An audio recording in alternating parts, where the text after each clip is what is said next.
আর তুই বলেছিস কিন্তু তুই আমার জন্য সবকিছু করতে পারবি। তোর জন্য তো সবকিছু করতে পারবো, তো সিঁদুর এনেছিস কেন? মানে কি ভরসা দেওয়ার জন্য সিঁদুর নাকি? এটা তো কোত্থেকে কি এনেছিস?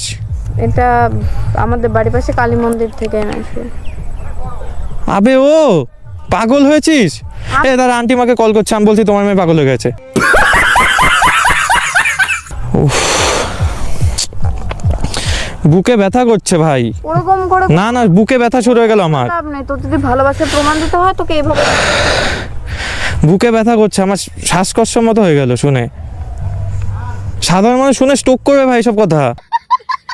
বাড়ি তোদের বাড়ি জানাবো। তোর এত বড় হাসপাতাল, তোর বয়স কত? তোর বয়স কত? তুই এই সিঁদুর নিয়ে আসিস, তোর বয়সটা কত? বাড়িতে গিয়ে সবাইকে বলে দেবো। তুই বললে তার আগে আমি বলবো যে আমার ওকে পরীক্ষা না হয়ে গেছে। তার আগে তুই এটাও বলবি যে আমি সিঁদুর নিয়ে গিয়ে পড়াতে বলেছি, ওইভাবে আমি পরীক্ষা করেছি। আমি সবকিছুই বলবো। আমি লজ্জা ছাড়া।